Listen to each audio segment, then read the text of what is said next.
परमेश्वर, आपने दिन भर संभाला पिता परमेश्वर, बहुत सी बीमारियों, लाचारियों, लड़ाई झगड़ों, एक्सीडेंटों, टेंशनों, महामारियों से बचाया पिता परमेश्वर। किसी से भी लड़ाई झगड़े में, गलत अंदाज में, गाली गलोच में, बात करने में, सुनने में आपने हमारी रक्षा की पिता परमेश्वर। कार्य करने में हमारी मदद की, सहायता की पिता परमेश्वर। हमारा हौसला बनाए रखा पिता परमेश्वर। पिता परमेश्वर, हमारी सभी जरूरतों को आपने पूरा किया पिता परमेश्वर। पिता परमेश्वर, सच में पिता परमेश्वर, हम जब कोई चीज, थोड़ी छोटी सी चीज से हम विचलित हो जाते हैं पिता परमेश्वर, पिता परमेश्वर, तब तेरा ही नाम याद आता है। ये एक ऐसा सहारा है हमारे लिए पिता परमेश्वर कि पिता परमेश्वर की हम ये थामे रखता है। हे जीवत परमेश्वर, अपना पवित्र नाम हम पर खोलने के लिए ਤੁਹਾਡਾ ਸ਼ੁਕਰੀਆ, ਤੁਹਾਡਾ ਧੰਨਵਾਦ, ਤੁਹਾਡਾ ਸ਼ੁਕਰ ਧੰਨਵਾਦ ਕਰਦੇ ਹਾਂ ਪਿਤਾ परमेश्वर। अपनी पवित्र संगति ਵਿੱਚ ਅੱਜ ਫਿਰ ਤੋਂ ਲੈ ਕੇ ਆਏ पिता परमेश्वर। पिता परमेश्वर, बहुत सी चीज़ों ਨੂੰ पिता परमेश्वर हरे वचन ਨੂੰ पिता परमेश्वर ਅਸੀਂ ਸਿੱਖ ਸਕੀਏ पिता परमेश्वर। वचन पिता परमेश्वर, इस बीज ਨੂੰ ਅਸੀਂ पिता परमेश्वर लैके बो सकीए पिता परमेश्वर, ताकि ये फल लैके आवे पिता परमेश्वर। हे जीवत परमेश्वर, तू बड़ी दया, बड़ी कृपा कर सब ते पिता परमेश्वर। इस संगति ਨੂੰ पिता परमेश्वर, जो समा पिता परमेश्वर इस संगति ਦੇ ਵਿੱਚ ਅਸੀਂ ਗੁਜ਼ਾਰਦੇ ਹਾਂ पिता परमेश्वर, ਇਹੀ ਸਾਡੀ ਖੁਰਾਕ ਹੈ पिता परमेश्वर। पिता परमेश्वर, ਇਹ ਖੁਰਾਕ ਅਸੀਂ ਨਿਰੰਤਰ ਲੈਂਦੇ ਰਹੀਏ पिता। ਆਪ ਤੁਹਾਡਾ ਵਚਨ ਸਾਨੂੰ ਕਹਿਣਾ ਕੀ ਚਾਹੁੰਦਾ ਹੈ, ਅਸੀਂ ਉਸ ਨੂੰ ਸਮਝ ਸਕੀਏ प्रभु जी। ਅਸੀਂ ਇੱਥੇ ਕੋਈ ਗਿਆਨ ਲੈਣ ਨਹੀਂ ਆਏ पिता परमेश्वर, ਅਸੀਂ पिता परमेश्वर तेरी सामर्थ ਲੈਣ ਆਏ ਹਾਂ परमेश्वर। ਅਸੀਂ ਗਿਆਨ ਨੂੰ ਕੀ ਕਰਨਾ ਹੈ पिता परमेश्वर। ਗਿਆਨ ਇਸ ਦੁਨੀਆ ਦੇ ਵਿੱਚ ਬਹੁਤ ਫੈਲਿਆ ਹੋਇਆ ਹੈ पिता परमेश्वर। ਅਸੀਂ ਜਾਣ ਚੁੱਕੇ ਹਾਂ कि पिता परमेश्वर तेरी महिमा अपरंपार है पिता परमेश्वर। मनुख तेरे बारे की जान सकता है पिता परमेश्वर। ये जीवत परमेश्वर, बस यही के पिता परमेश्वर की तेरी रजा विच रहे, तेरी आज्ञा का पालन करे और आनंद करे पिता परमेश्वर। ये जीवत परमेश्वर, असी पिता परमेश्वर अपने अपने परिवारों लिए भी आशीष का कारण बनीए, होरां लिए भी पिता अपने आशीष का कारण पिता परमेश्वर। ये जीवत परमेश्वर, अज का जो वचन जिस भाई ने देना है पिता परमेश्वर, तू पिता परमेश्वर इस भाई नूं पिता परमेश्वर अपने वचन का शौक दिता है पिता परमेश्वर, मेहनत करन दा एक बल दिता है पिता परमेश्वर, ताकि पिता परमेश्वर ये तेरे ही चुने हुए लोग ने पिता परमेश्वर। तू अपनी गल नूं किस तरह अगे पहुँचाना है, यही तेरा माध्यम है पिता परमेश्वर। इस बच्चे नूं तुसीं होर भी बल देना पिता परमेश्वर, ताकि पिता परमेश्वर सच्चाई और सादगी और उस वचन दी उसी आत्मा दे नाल पहुँचा सके जिस आत्मा नाल तू बोल कहा है, बोलिया है पिता परमेश्वर। और सुनन वाले भी पिता परमेश्वर सादगी विच बैठ के इस वचन नूं सच्चाई नूं पिता ही जानन पिता परमेश्वर। बाकी गल्लां साडे तो दूर रहन पिता परमेश्वर। पिता परमेश्वर, अपने वचन नूं पिता परमेश्वर साडे विच पिता परमेश्वर एक दर्पण की तरह पिता परमेश्वर आइए, जिस विच असीं अपना सुभाव, अपने सुभाव नूं देखिए ते उस नूं बदल भी सकीए पिता परमेश्वर। असीं पिता परमेश्वर केवल देख के उन्होंने चले ही ना जाइए पिता परमेश्वर, असीं पिता अपने आप को चेंज कर सकिए पिता परमेश्वर। दया करना, कृपा करना पिता, जितने जन यहाँ बैठे हैं पिता परमेश्वर, एक एक को ब्लेस करना पिता परमेश्वर। किसी की कोई जरूरत है पिता परमेश्वर, या कोई पिता बीमार है, या किसी बात से पिता कोई तंगी है पिता परमेश्वर, आप पिता परमेश्वर इन सभी कमियों को दूर करना पिता, अपनी जरूरतों को आप पूरा करना और पिता परमेश्वर अपने में बनाए रखना, दया करना, कृपा करना। दुआ यीशु मसीह के नाम में मांगते हैं, हालेलुया हालेलुया हालेलुया। तो हम प्रभु का धन्यवाद करते हैं फिर से आज के दिन के लिए, इस समय के लिए। प्रभु ने हमें संभाला और हमें साहस दिया कि हम प्रभु के भवन में आने पाए। तो आइए निकालते हैं, प्रभु के वचन में चलते हैं। वो निकालते हैं प्रकाशित वाक्य उसका 3 अध्याय और उसके 10 आयत। सभी लोग निकाल लीजिए। तो देखते हैं प्रभु हमसे क्या बातचीत करना चाहता है, वो इस अंत समय में प्रभु हमें क्या सिखाना चाहता है, क्योंकि समय निकट है। वचन कहता है हमें, और उसका प्रकाशित वाक्य सबसे आखिर वाली किताब है, उसका 3 अध्याय और उसकी 10 आयत। पढ़ सकते हैं हम लोग। तूने मेरे धीरज के वचन को थामा है, हाँ जी, इसलिए मैं भी तुझे परीक्षा के उस समय बचा रखूंगा हाँ जी, जो पृथ्वी पर रहने वालों के परखने के लिए सारे संसार पर आने वाला है। हाँ जी। और आगे मैं शीघ्र ही आने वाला हूँ। हाँ जी, जो कुछ तेरे पास है उसे थामे रह, हाँ जी। कि कोई तेरा मुकुट छीन ना ले। कोई तेरा मुकुट छीन ना ले। Hallelujah, hallelujah. प्रभु के वचन पढ़े हुए पर आशीष हो। आमीन। जिन लोगों ने सुना उन पर आशीष हो, जिन लोगों ने पढ़ा उन पर आशीष हो। आमीन। आमीन। और सचमुच आज जो हमें कार्य करना है, सब्र से, संयम से कार्य करना है। हालेलुया। क्योंकि वचन हमें कहता है, वचन हमें सिखाता है, क्या कहता है? तूने मेरे धीरज के वचन को थामा है। ऐसे ही है ना, 3:10 में तूने मेरे वचन को थामा है। अगर हम प्रभु के वचन को थामते हैं धीरज से, सब्र से, तो उसके आगे प्रभु कहता है, इसलिए मैं भी तुझे परीक्षा के उस समय बचा रखूंगा जो पृथ्वी पर रहने वालों के परखने के लिए सारे संसार पर आने वाला है। हालेलुया। देखिए, जो प्रकाशित वाक्य की पुस्तक है, ये हमें अंत की ओर बहुत इशारा करती है कि अंत निकट है, प्रभु आने वाला है। क्योंकि ये सबसे आखिर वाली किताब है और ये सब बातों का निचोड़ है कि अंत में क्या क्या घटने होने वाला है। इसमें सब कुछ बताया गया है कि जो मसीह विरोधी आएगा उसको कितना समय दिया जाएगा, वो किस समय तक लोगों को मारता रहेगा, वो किस समय तक क्या क्या बोलेगा और उसको क्या क्या अधिकार दिए गए हैं। लेकिन अगर हमने उससे पहले प्रभु के वचन को धीरज से थामा होगा, क्या कहता है वचन? तूने मेरे वचन को धीरज से थामा है, आराम से, मतलब कि सब्र से, हफड़ा दफड़ी में नहीं, जल्दबाजी में नहीं। क्योंकि आपको मालूम है कि प्रभु आने वाला है। अगर वो आने वाला है तो हमें धैर्य रखकर उसके आने की बाट जोनी है। क्योंकि आज लोगों में धैर्य की ही कमी है, सब्र की ही कमी है।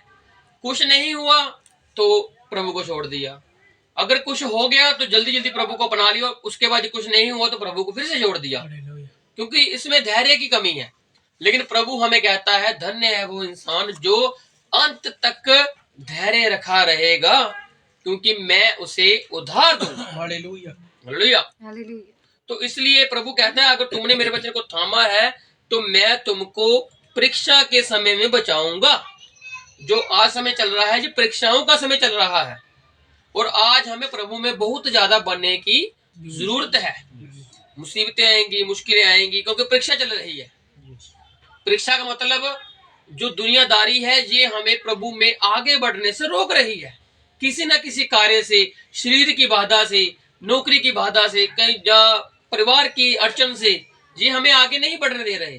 लेकिन प्रभु कहता है, अगर तुमने मेरे वचन को उस वक्त थामा होगा तो मैं तुम्हें परीक्षा में संभाल कर रखूंगा और बचाऊंगा, क्योंकि मैं ही शीघ्र आने वाला हूं और कोई नहीं आएगा। प्रभु शीघ्र आने वाला है और जो कुछ हमारे पास है, लिखा तेरे पास है, तेरे पास जो तो आप लोगों के पास है और जो मेरे पास है, हमने अब क्या करना है? उसको थाम के रखना है। क्योंकि छीनने वाला छीन सकता है, और छीन वो तब तक नहीं सकता जब तक आप उसको इजाजत ना दो। जब आप उसको इजाजत दोगे किसी चीज के लिए तो वो आपसे छीन लेगा। इसलिए आपकी जंग आपने जीती हुई है और इस जीत को आप हार में खुद ही तब्दील कर सकते हो, और कोई आपको नहीं हरा सकता। इंसान का सबसे बड़ा दुश्मन इंसान आप खुद ही है। इसलिए अगर हम अपने आप में कॉन्फिडेंस है कि प्रभु हमें बचाएगा, विरोधी हमारा कुछ नहीं कर सकता, तो विरोधी सच में कुछ नहीं कर सकता। क्योंकि हमें मालूम है कि जो विरोधी है उसके पास कुछ नहीं है, उसके पास सिर्फ फोकी बातें हैं, बड़े बड़े बोल हैं, निंदा के शब्द हैं। लेकिन हमारे पास धैर्य का वचन है जो प्रभु यीशु मसीह है। क्योंकि हमने प्रभु यीशु मसीह को नहीं छोड़ना और उसने भी हमें कभी भी नहीं छोड़ना है। तो ये वचन कहता है, मैं तुम्हें कभी अनाथ नहीं छोड़ूंगा। इसलिए अगर प्रभु शीघ्र आने वाला है तो साथ में साथ एक नकल भी चल रही है जो प्रभु से पहले शीघ्र आने वाली है।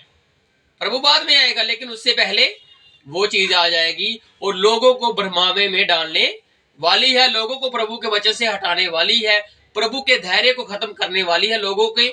इसलिए अगर प्रभु शीघ्र आ रहा है तो साथ में एक दूसरी विरोधी भी शीघ्र आ रहा है। हमने दोनों को पहचान कर एक का साथ पकड़ना है, और हमें मालूम है कि वो प्रभु यीशु मसीह का साथ है जिसको हमने कभी नहीं छोड़ना। तो इसलिए हम प्रकाशित वाक्य 13 देख रहे थे पिछली बार, तो अभी भी पढ़ते हैं हम फिर से उसी को। और उसमें देख रहे हैं कि 2 पशु निकलते हैं। एक के बारे में जाना था पिछली बार हमने, जो समुद्र से निकला था, क्योंकि ये बातें जो है वो अंत के समय के लिए है। और इससे हमें मालूम लगता है जो विरोधी है वो क्या क्या करने वाला है, किस किस रीति से क्या क्या वो रूप धारण कर रहा है, क्योंकि अब वो पुराना सांप नहीं रहा। अब प्रकाशित वाक्य में आकर वो अजगर बन चुका है, इबलीस बन चुका है, शैतान। लोग उसको अलग अलग नामों से जानते हैं। अगर वो उत्पत्ति में जितना काम करता था, अब वो प्रकाशित वाक्य में उससे ज्यादा काम कर रहा है। उसकी पावर, उसकी शक्ति बड़ी है, कम नहीं हुई।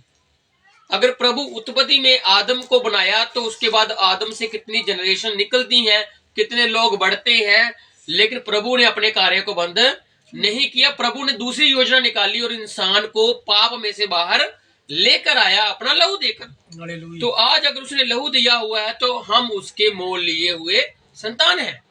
तो आज हमें इन चीजों से आगाह होना है जो हमें आखिर में किसी न किसी रीति से प्रभु से अलग कर सकती हैं। लेकिन प्रभु कहता है अगर तुमने मेरे वचन को थामा है तो मैं भी तुम्हें परीक्षा से बचाऊंगा। तो हाँ जी, यहाँ पर प्रकाशित वाक्य हम पढ़ते जाते हैं और उस पशु के बारे में हमने काफी कुछ जाना है, तो थोड़ा थोड़ा देखेंगे। हाँ जी, कितने का 13 शुरू से पढ़ते हैं। तो मैंने एक पशु को समुद्र में से निकलते हुए देखा, हाँ जी, जिसके 10 सींग और 7 सिर थे। हाँ जी, उसके सींगों पर 10 राजमुकुट और उसके सिरों पर परमेश्वर की निंदा के नाम लिखे हुए थे। ये जो प्रकाशित वाक्य 13 में ये जो पशु है ना, ये प्रकाशित वाक्य 17 वाला पशु सेम ही है। उस पर जाकर एक स्त्री बैठ जाती है। क्यों? क्योंकि उस स्त्री को अधिकार दे दिया जाता है। पशु है और उस पशु पर एक स्त्री बैठती जिसको बड़ी वैश्या कहा गया है। और वो बड़ी वैश्या का नाम हमने जाना था कि बेद बड़ा बेबीलोन। जो उसके माथे पर नाम लिखा है ये वाला, बेद बड़ा बेबीलोन। और वो जो नाम लिखा है वो हमें बताता है कि बेबीलोन क्या क्या करता आया है और आगे उसकी क्या क्या योजनाएं हैं। क्योंकि वो पशु है, चौथा जंतु है दानियल वाला, जिसको दानियल को जानने की इच्छा हो रही थी कि मैं जानूं कि ये जो जंतु है इसका रंग भेद कुछ समझ नहीं आ रहा, तो मुझे इसके बारे में बता। तो हमने दानियल के 70 हफ्ते देखे थे। उसके बाद हमने 4 जंतु देखे थे और उसके बाद हमने सोने की मूर्ति देखी थी जो नबूकदनेस्सर ने देखा था सपना। और उसके बाद हमने 2 जानवर देखे थे, ये सभी एक ही जगह पर कनेक्ट होते हैं और वो हमें सब कुछ अंत के समय में लेकर चलते हैं। और ये जो अभी पशु आ रहा है ये उस दानियल वाला ही पशु है, लेकिन अब इसने अपने रूप को अलग तरीके से जाहिर किया।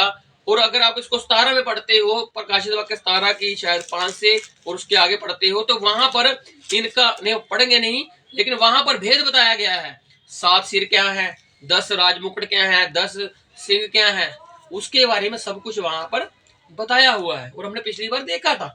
आज हम इसी 13 चैप्टर को भी देखेंगे और दूसरा पशु भी देखेंगे और पहला भी देखेंगे। हाँ जी, उसके बारे में क्या लिखा है। और जो पशु मैंने देखा, हाँ जी, वह चीते के समान था, चीते के समान, और उसके पाँव भालू के से, भालू के, और मुंह सिंह का था, मुंह शेर का था। उस अजगर ने, देखिए ये हमने दानियल में देखा हुआ है, एक शेर निकलता है जिसके क्या होते हैं, 2 पंख होते हैं, है ना। आप जानते हो, मैं थोड़ा धीरे धीरे बताऊंगा आपको, बस ज्यादा नहीं बताऊंगा। पहले शेर निकलता है, उसके बाद ऋष निकलता है, और उसके बाद चीता निकलता है, और चौथा जो निकलता है उसके बारे में पता लगता ही नहीं है कि वो क्या है।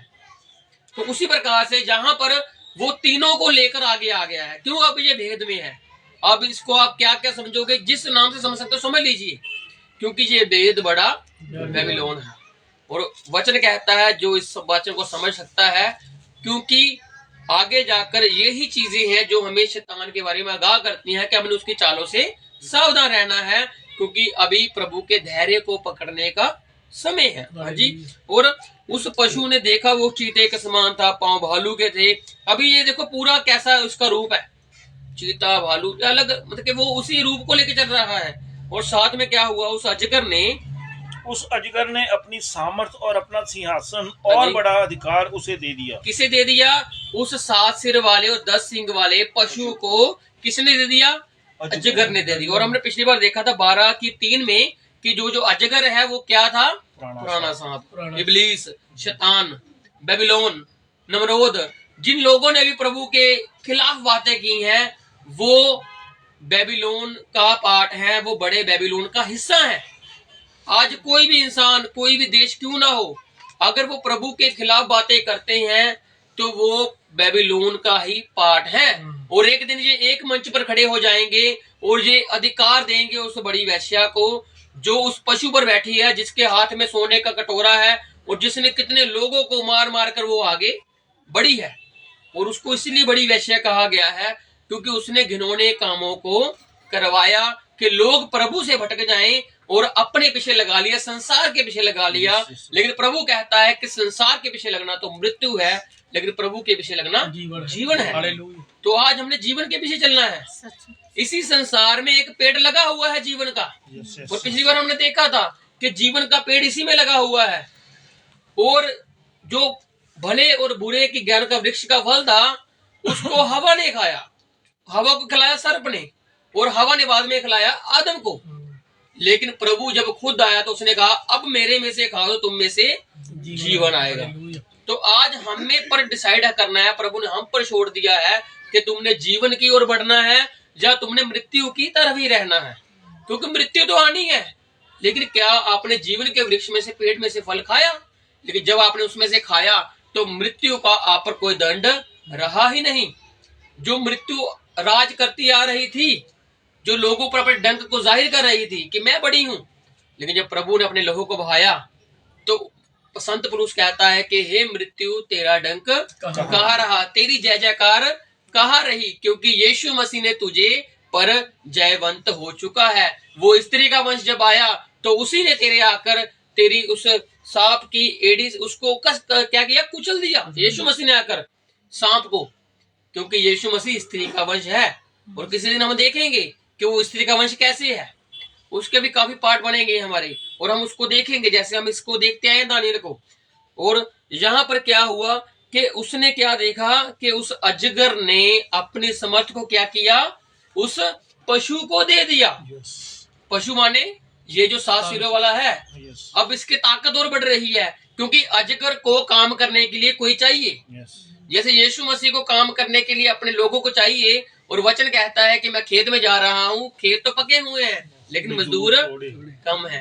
अब प्रभु को मजदूर चाहिए, जैसे प्रभु को मजदूर चाहिए जो शीघ्र आ रहा है, और जो साथ में नकल आ रही है उसको भी मजदूर चाहिए अपने राज को बढ़ाने के लिए, संसार के राज्य के लिए। बस उस पर उसका कोई अधिकार नहीं है प्रभु वाले स्वर्ग पर, लेकिन उसको इस संसार पर जायजा प्राप्त मिली हुई है।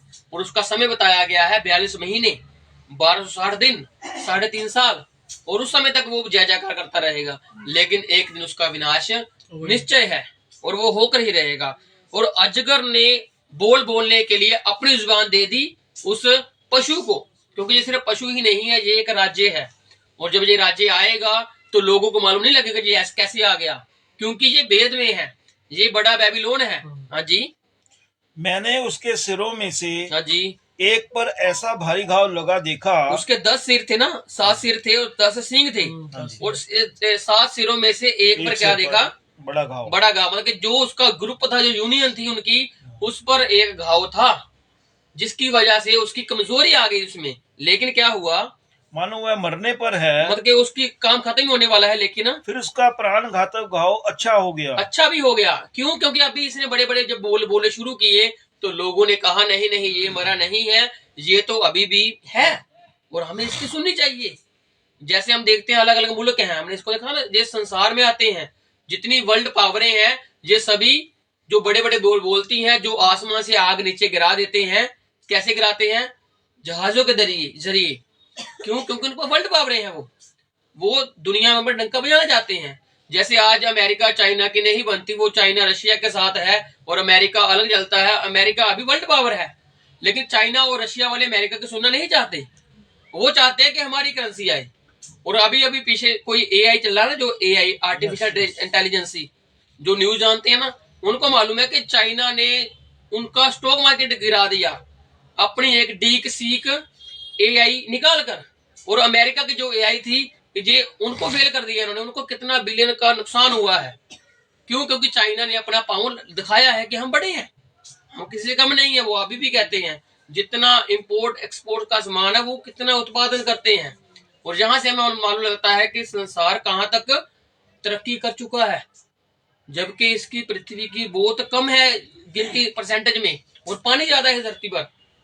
लेकिन देखो, लोग बड़ाई करते हैं क्योंकि उनको मुंह दिया गया है, और उस मुंह के जरिए वो बड़ाई करते हैं अपनी या परमेश्वर की, वो उन पर डिपेंड करता है कि वो क्या कर रहे हैं। लेकिन यहाँ पर अजगर ने जब उसको समर्थ दी तो उसके बाद क्या हुआ, उसके एक प्राणघातक घाव लग गया, लेकिन वो बाद में ठीक भी हो गया। हाँ जी, फिर उसका प्राणघातक घाव अच्छा हो गया, और सारी पृथ्वी के लोग उस पशु के पीछे पीछे चंबा करते हुए फिर वो हैरान होकर चले गए कि ये तो मर सकता था लेकिन जिंदा हो गया।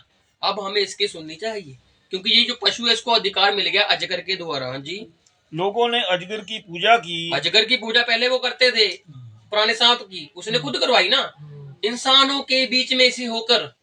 उसको खुद थोड़ी कोई जानता है, लेकिन वो अपने नाम को खुद लेकर आता है बड़े बड़े बोल बोल के। हाँ जी, क्योंकि उसने पशु को अपना अधिकार दे दिया था। उसकी पूजा इसलिए हो रही थी क्योंकि उसने अपना अधिकार बांट दिया आगे। हाँ जी, और यह कहकर पशु की पूजा की, यही कहकर कि इस पशु के समान कौन है। पहले अजगर की पूजा होती थी। अजगर माने ये अजगर वो नहीं, ये आप इन देशों के लोगों को, जो लोगों के बीच में कार्य करते हैं, ये वो लोग हैं। क्योंकि इंसान कितना कुछ कर रहा है आजकल, है ना, तो आप ज्यादा जानते हो उस चीज को। तो इसने क्या किया, पशु को जब अधिकार दिया तो लोग पहले इसकी पूजा करते थे, बाद में उस पशु की करने लगे, क्योंकि वो कहते थे इस पशु के समान है ही कौन। हाँ जी, कौन इससे लड़ सकता है। कौन लड़ सकता है, पशु से कौन लड़ेगा। चीता, शेर, भालू के पैर, ये तो पशु बनता ही नहीं कोई। ये देश है, ये मुल्क है, और ये हमें अंत की ओर लेकर जाते हैं, क्योंकि लोग ही वर्ल्ड वार लेकर आते हैं। जैसे फर्स्ट वर्ल्ड वार हुई, सेकंड हुई, अब तीसरी के भी जब कुछ होता है तो लोग कहते हैं तीसरी भी लग जाएगी शायद, लेकिन वो आखिरी होगी जब भी लगेगी, क्योंकि लोग अब उनका सब्र टूट चुका है। अब वो अपनी बड़ाई के लिए कुछ भी कर सकते हैं, लोगों को मार सकते हैं, और उनको कुछ नहीं फर्क पड़ता। उनको चाहिए कि हम ऊपर जाएं बस, हमें किसी से फर्क नहीं पड़ता। ये लोगों की अब मेंटालिटी बन चुकी है, और जो लोग सोचते हैं। लेकिन प्रभु कहता है तुम मेरे वचन को बस पकड़ के रखो, थाम के रखो, मैं तुम्हें परीक्षा में मैं बचाऊंगा। हालेलुया। क्योंकि प्रभु के जो पल्ले को पकड़ लेता है, उसको छू लेता है, उस पर कोई भी दंड की आज्ञा नहीं है ही नहीं, क्योंकि वो संदूक के पास चला गया। और वचन कहता है जिसने संदूक को देख लिया, संदूक के सामने आकर उसको टच कर लिया, उस पर दंड की आज्ञा है ही नहीं। जैसे वो व्यभिचारिणी स्त्री आई, लेकिन वो खुद ही यीशु मसीह के पास लेकर आ गई। अब उसको तो बचना ही है, क्योंकि वो संदूक के पास है, संदूक को पकड़ लिया है। और इसीलिए यीशु मसीह के पास जो हम हैं, हमको भी कोई नुकसान नहीं हो सकता, क्योंकि यीशु मसीह ही जब हमारी ओर है तो हमारा भी विरोधी कौन हो सकता। कोई भी हो, फर्क नहीं पड़ता, क्योंकि हमारे साथ दुनिया की भी दुनिया से वर्ल्ड पावर खड़ी हुई है। हालेलुया। और उसी में यीशु नासरी है। और लोगों ने उस पशु की पूजा की और कहा इससे कौन लड़ सकता है। बड़े बोल बोलने और निंदा करने के लिए हाँ जी, उसे एक मुंह दिया गया। इसको दिया गया है। ये पहले नहीं बोलता था, पहले ये सीक्रेटली चल रहा था, छुप कर चल रहा था। लेकिन जब इसके पास पावर आई अजगर के द्वारा, तो अब ये चुप नहीं रहेगा, अब ये बोलेगा और बताएगा कि मैं हूं कौन। वेद बड़ा बेबीलोन अब जाहिर होगा कि आखिर में मैं हूं कौन, क्योंकि वेद ही बड़ा बेबीलोन है जो लोगों को विनाश में लेकर जाएगा। और जो दुनिया को विनाश में लेकर जा रहे हैं वो इसी का ही हिस्सा है, क्योंकि ये भेद है, और ये है बेबीलोन ही, लेकिन अब ये भेद में है। अब इसने अपने नाम को अच्छे तरीके से जाहिर नहीं किया, भेद में रख लिया। इसने अलग अलग नामों से अपने आप को लोगों के आगे पेश किया, और यहाँ पर उसको बड़े बड़े बोल बोलने के लिए अब इसको कौन दे रहा है, अजगर दे रहा है। अजगर जैसे बोलता था अब गलत हुई वैसे ही बोल। हाँ जी, और उसे 42 महीने तक काम करने का अधिकार दिया गया। इसको एक समय दिया गया, 42 महीने, बस तू इसी समय तक काम कर सकता है। उसके दरमियान प्रभु कहता हूं अपने लोगों का छुटकारा मैं करूंगा, क्योंकि उन लोगों ने मेरे वचन को पकड़ के रखा है। और परीक्षा के समय तू जितनी मर्जी परीक्षा ले जा, लेकिन मैं इनको बचाने वाला हूँ। हाँ जी, उसने परमेश्वर की निंदा करने के लिए मुंह खोला। देखो अब मुंह खोले, क्योंकि 42 महीने मिल गए इसको। अब खुला अधिकार में, जैसे अयूब के समय में परमेश्वर ने अधिकार दिया था ना शैतान को कि तू सब कुछ कर ले अयूब के साथ, बस उसकी जान मत ले, तो उसने सब कुछ किया। जो उसको बोला भी नहीं गया था उसने वो तो नहीं किया, उसकी जान नहीं ली, लेकिन उसने जान से भी ज्यादा कर दिया। एक इंसान के ऊपर जब मुसीबत आती है तो वो कहता है मर ही जाऊं इस मुसीबत से। ऐसा छोटी सी दर्द हो ना इंसान के, वो कहता है यार इतनी दर्द मैं सह नहीं सकता। क्यों? क्योंकि ये शरीर है ही ऐसा। इसलिए प्रभु हमें कहता है तुम कलीसिया के एक देह हो, एक चोट लगती है तो आपको दर्द होना चाहिए, महसूस कीजिए उसके दर्द को, उसके साथ शरीक हुई उसके दर्द में, उसके गम में, उसकी खुशी में, जिससे आपके क्या होगा, वो एक मसीही कलीसिया का एक अंग है। और जब आपके कोई दर्द होती है तो आप नहीं सह सकते हैं, मैं भी नहीं सह सकता ना, क्योंकि हम किसी कहीं ना कहीं रीति से कमजोर हो जाते हैं। लेकिन ये जो कमजोरी है ये हमें प्रभु के पास जाने से रोक नहीं सकती। लेकिन हम कहते हैं कि हम जल्दी चले जाएं, लेकिन यहाँ पर उनको समय दिया गया। लेकिन उस अय्यूब के पास देखिए कितना धैर्य था कि वो बैठा रहा और उसने ये नहीं कहा मैं मर ही जाऊं। वो कह रहा कि कोई बात नहीं, प्रभु ने दिया है, प्रभु ने ले लिया, उसका नाम मुबारक हो। वो मुबारकबाद ही करता रहा प्रभु को। और इसलिए आज हमें भी प्रभु कहता है तुम जैसे भी मर्जी हालातों में हो धन्यवादित बने रहिए। हमारे लिए यही इच्छा है प्रभु की कि धन्यवाद कीजिए, धन्यवाद कीजिए, क्योंकि धन्यवाद से सब्र आता है, शुक्राना करने से सब्र आता है, शांति आती है।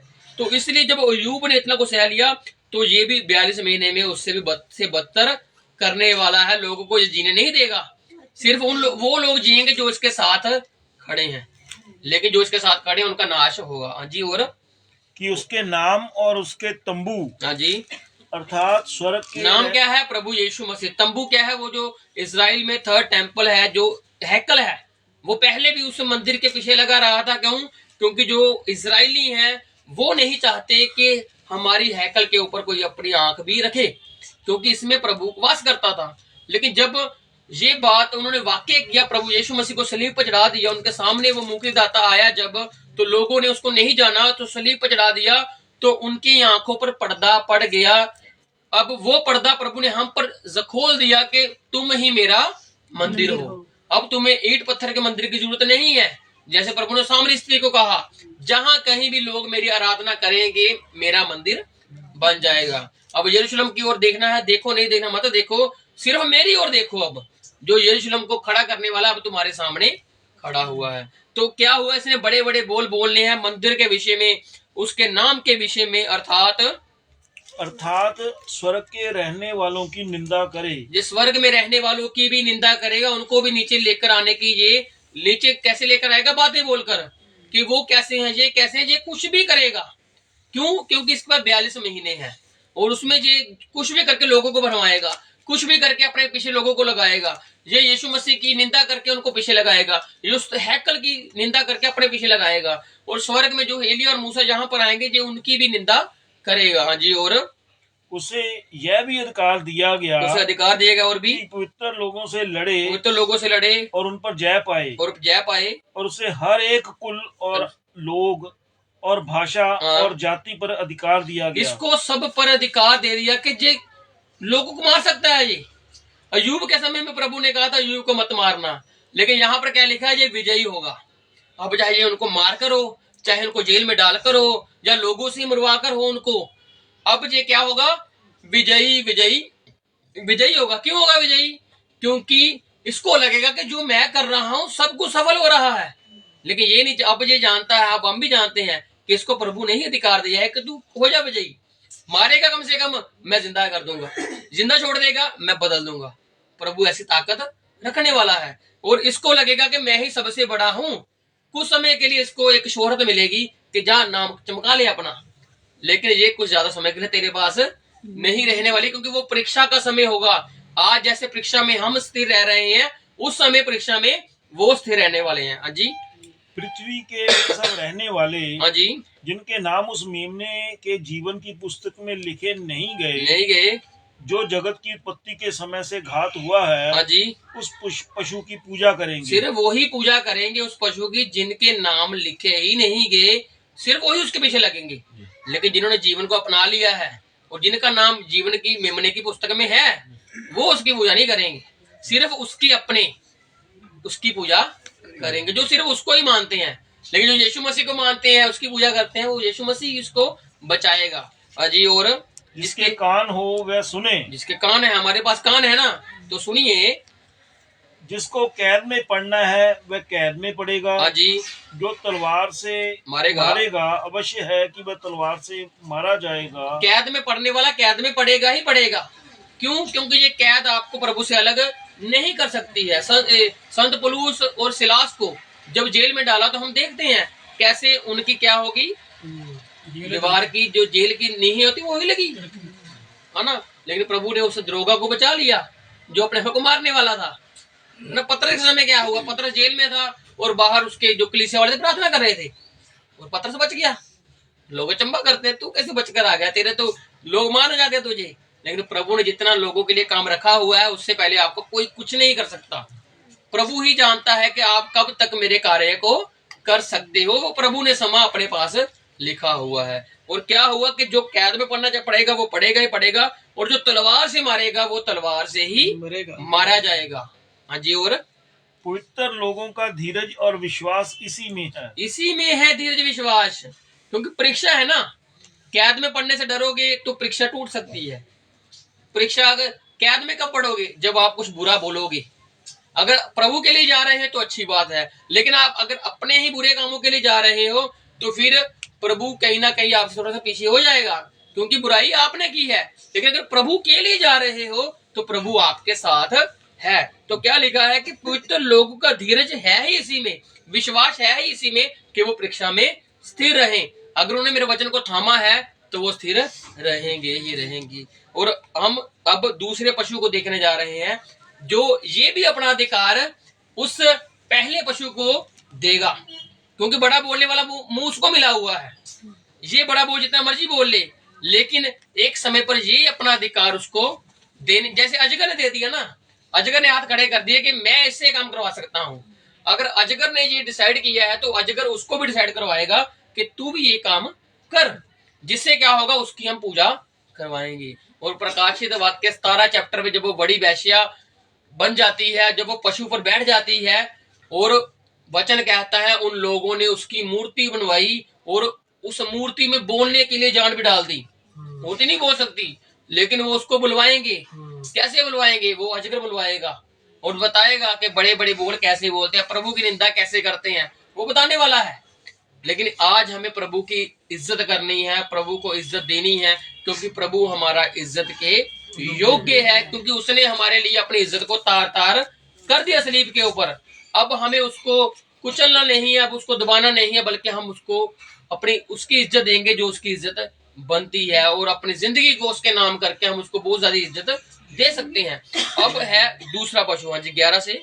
फिर मैंने एक और पशु को पृथ्वी में से निकलते हुए ये यूहन्ना देख रहा है। अब यूहन्ना को कुछ समझ नहीं आ रहा है, जैसे दानियों को समझ नहीं आया, जैसे यूहन्ना को भी नहीं आएगा। लेकिन प्रभु ने कहा यूहन्ना तू जो देख रहा है वो तू लिखता जा, क्योंकि ये बातें अंत में होने वाली हैं। अब अंत है और आज परीक्षा का समय चल रहा है, तो आज प्रभु ने अपनी बातों को अपने लोगों पर जाहिर किया हुआ है। हालेलुया। तो आज हमें इन चीजों को जानने की जरूरत है, और जानने के बाद हमें उस प्रभु के पास वापस जाने की जरूरत है, क्योंकि ये ज्ञान चले जाएगा, लेकिन प्रभु हमेशा रहने वाला है। तो हमें प्रभु की ओर वापस जाना है जी। और फिर मैंने एक पशु को पृथ्वी में से निकलते हुए देखा। उसके मेमने के से 2 सींग थे। मेमना किस चीज को रिप्रेजेंट करता है? कुर्बानी को, हलीमता को। जहां जहां वो चढ़ता है उसका चरवाहा वो उसके पीछे पीछे धीरे धीरे चलता है। लेकिन ये वैसा मेमना नहीं है। क्यों? क्योंकि ये भेद में है ना। जैसे वो पशु था चीता, शेर और वो ऋष। अब इसके लिए क्या सवाल लेके चल रहा है? मेमना लोगों को साथ में मिलाने की बात करता है जी। और साथ में 2 सिंग है इसके, यूरोप यूनियन और वेस्ट यूनियन जो साथ में चलते हैं इसके। लेकिन साथ साथ में क्या है, ये यूरोप यूनियन और अमेरिका दोनों को साथ में ये चलता है, क्योंकि उस बुत की 2 टांगे थी, 2 पांव थे, 10 उंगलियां थी। अब जो पहला पशु था उसके पास क्या था? 7 सिर थे, 10 सिंग थे और 7 सिरों राजमुकुट थे उसके, क्योंकि वो उन लोगों को भी साथ में लेकर चल रहा है। और यहाँ पर ये जो दूसरा पशु है ये क्या कर रहा है? इसके 2 सिंग हैं। ये पॉलिटिकल भी है और ये साथ में धार्मिक भी है, राजनीतिक भी चलता है, दोनों को चलता है। और ये दोनों को अपने पीछे लोगों को लगाता है। क्यों? क्योंकि ये दूसरा पशु है। पहला कहां से निकला? समुद्र में से। 13 की शुरू से कौन सा निकला? समुद्र में से। और ये कहां से निकल रहा है? पृथ्वी में से। हाँ जी। और क्या हुआ साथ में? और वह अजगर के समान बोलता था। ये अजगर नहीं है, ये अजगर नहीं है पुराना सांप, लेकिन उसके समान बोलता है। अजगर ने अपना अधिकार दिया उस पहले पशु को, अब इसको अधिकार नहीं मिला, लेकिन ये पैदाइशी ही अजगर के समान बोलता है। जब ये समुद्र पृथ्वी में से निकला, ये तभी से ही अजगर के समान बोलता है। तो आज ये बोल बोलकर कितना बड़ा बन चुका हुआ है। और लोगों को जो इसके पीछे चलते हैं उनको ठीक है, वो अगर नहीं चलते तो वहां पर हम जानते हैं कि देश का देश ही तबाह कर देता है। और लोग वहां पर देखने से भी कतराते हैं कि हम वहां पर क्या करेंगे। क्यों?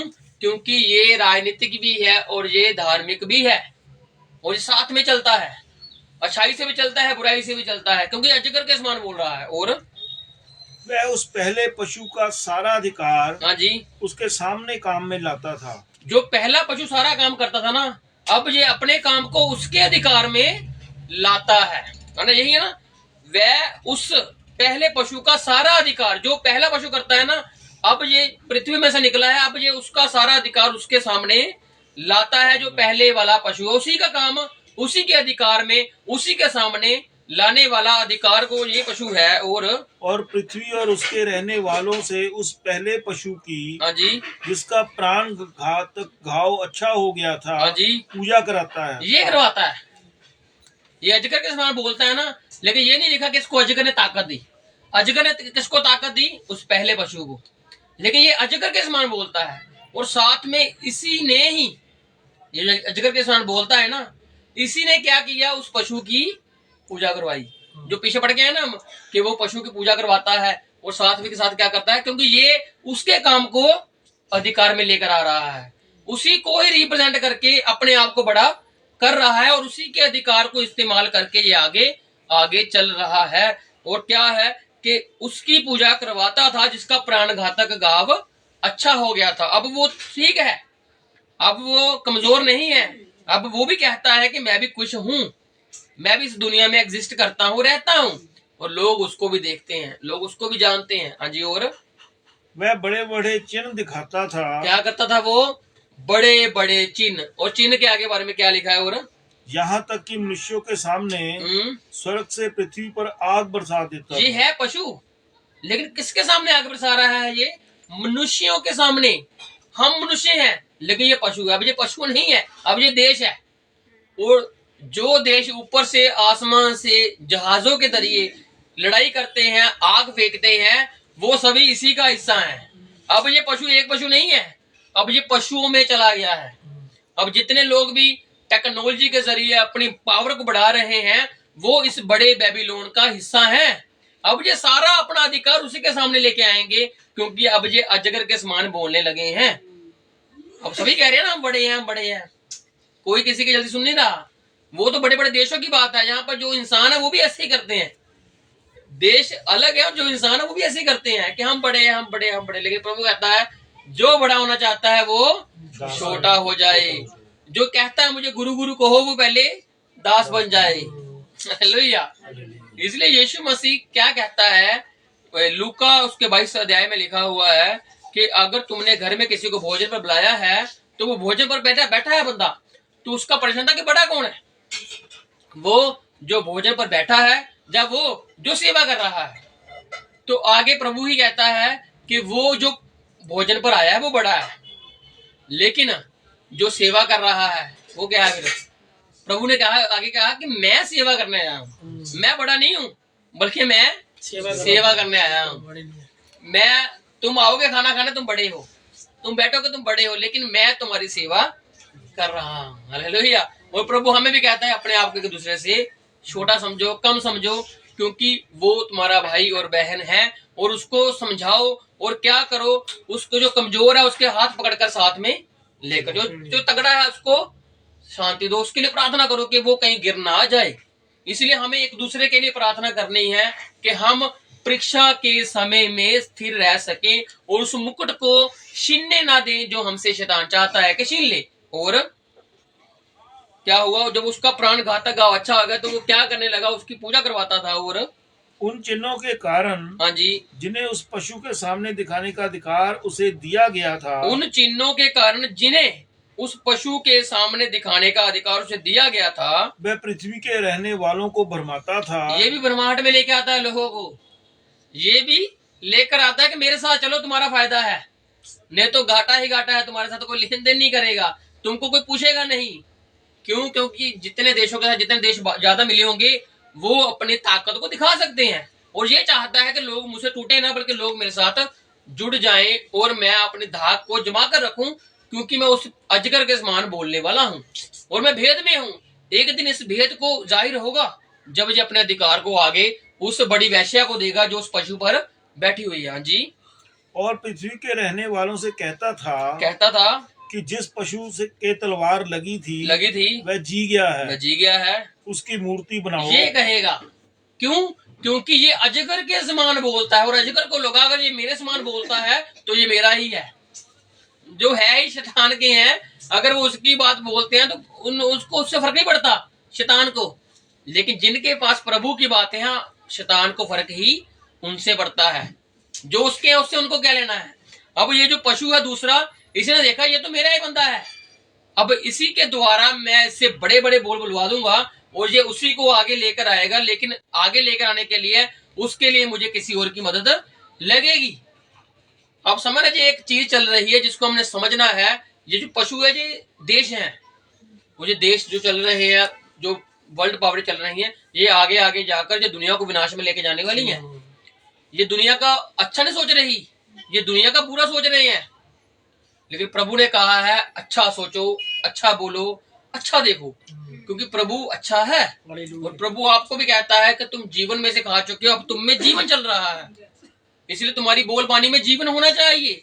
जो लोग कमजोर हैं उनको तगड़ाई मिलनी चाहिए, जो तगड़े हैं उनको जीवन मिलना चाहिए। क्यों? क्योंकि आपके बोल किसी को चंगा कर सकते हैं और किसी पर घाव भी लगा सकते हैं।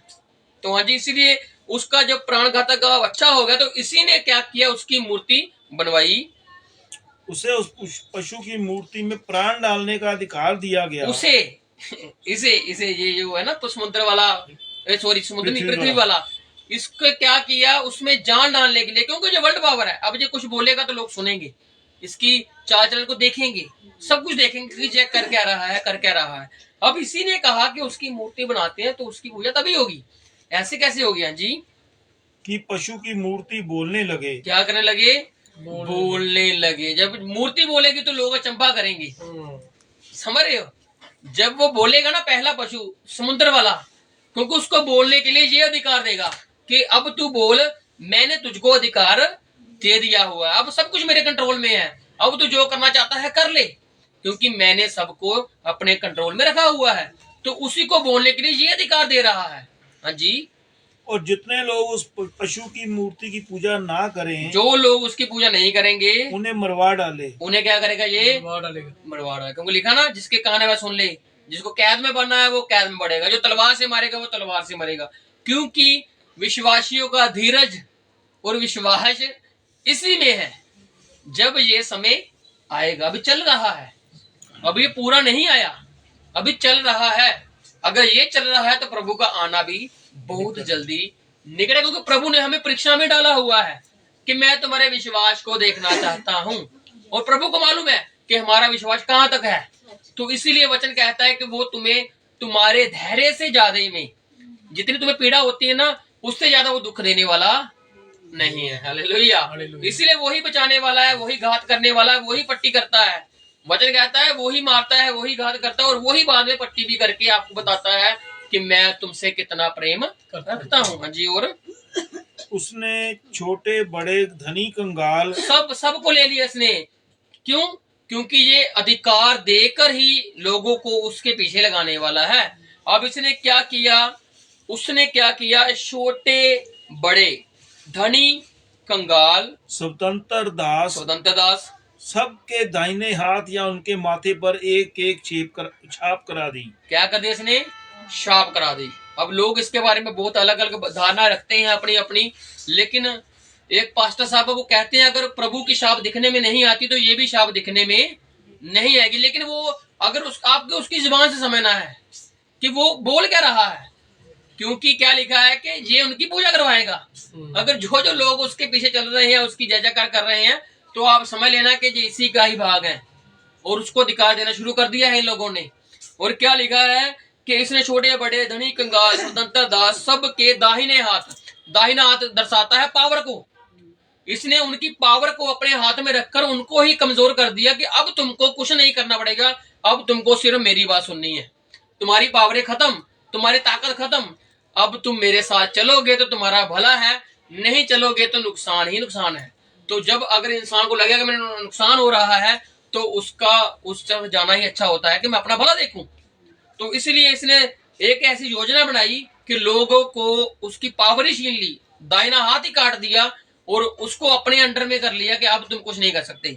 और कि उसको छोड़ जिस पर छाप अर्थात उस पशु का नाम या उसके नाम का अंक हो, कोई अन्य लेन देन ना कर सके। कोई अन्य लेन देन ना। आज हम लेन देन करते हैं ना, अब हम भारत में रहते हैं और भारत की करेंसी को यूज करके हम लेन देन करते हैं, लेकिन ये समय पता नहीं कैसे और कब आएगा कि जब हमारा लेन देन बंद हो जाएगा और लोग कहेंगे कि तुमको ऐसे ही करना पड़ेगा, नहीं करोगे तो नहीं मिलेगा, ये करोगे तो तभी मिलेगा, ये नहीं करोगे तो तब नहीं मिलेगा। अभी वो समय नहीं है, लेकिन धीरे धीरे हम देख रहे हैं ये समय हो रहा है। जैसे डिजिटल चीज चल रही है, हम गूगल पे या पेटीएम कुछ भी करते हैं तो उससे क्या होता है, कई बार हमारी पेमेंट जाती नहीं है, नहीं ना जाती, कई बार नेटवर्क इश्यू होता है। क्यों? क्योंकि अब हमने चीजों को अलग तरीके से, अलग नजरिए से देखना शुरू हो गया और हमको जो दिखाया जा रहा है, जो देश दिखा रहा है, हम उसी की तरफ चल रहे हैं। और ऐसा करना भी चाहिए, क्योंकि देश जो करता है हमको उसकी पालना करनी है। लेकिन अगर वो प्रभु के खिलाफ बोलेगा तो फिर उसकी पालना नहीं होनी, क्योंकि प्रभु ने कहा है कि तुम मेरे सिवा किसी और को नहीं मान सकते हो।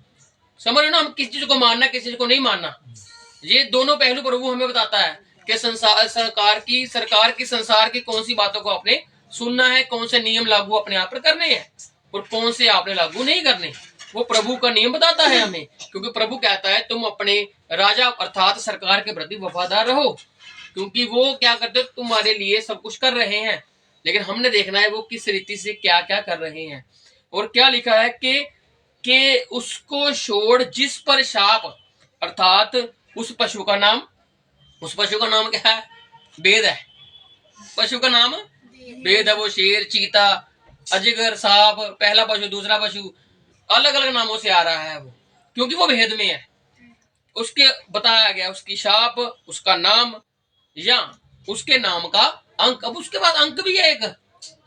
आज लोग कई अंकों को पसंद करते हैं, कईयों को कुछ नंबर फेवरेट होता है, कोई कुछ फेवरेट होता है, लेकिन इसके फेवरेट वाले लोग भी हैं जो इस नाम को पसंद करते हैं। और प्रभु हमें आगाह कर रहा है पहले से ही कि तुमने इस अंक को, अंक मतलब ये नहीं कि अंक मनुष्य है, अंक मनुष्य नहीं है, लेकिन उस अंक वाला बंदा ही है जो वो ही मसीह विरोधी है।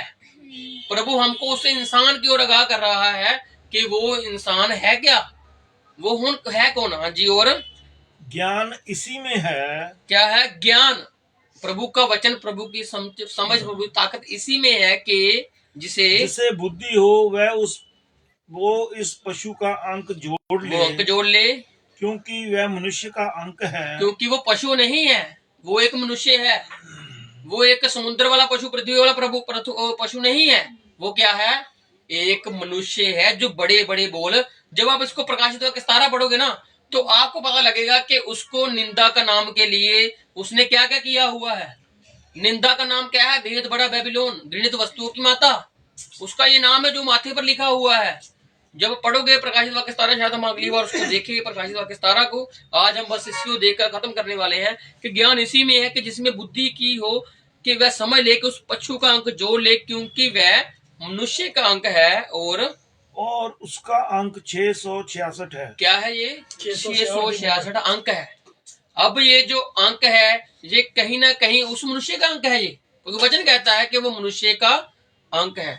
और जो हमारे पास्टर साहब से वो बताते थे कि ये जो पशु है ये एक मनुष्य ही है, लेकिन उस मनुष्य के ऊपर जो मुकुट है उसके जो नाम लिखा हुआ है वो परमेश्वर की निंदा का नाम है।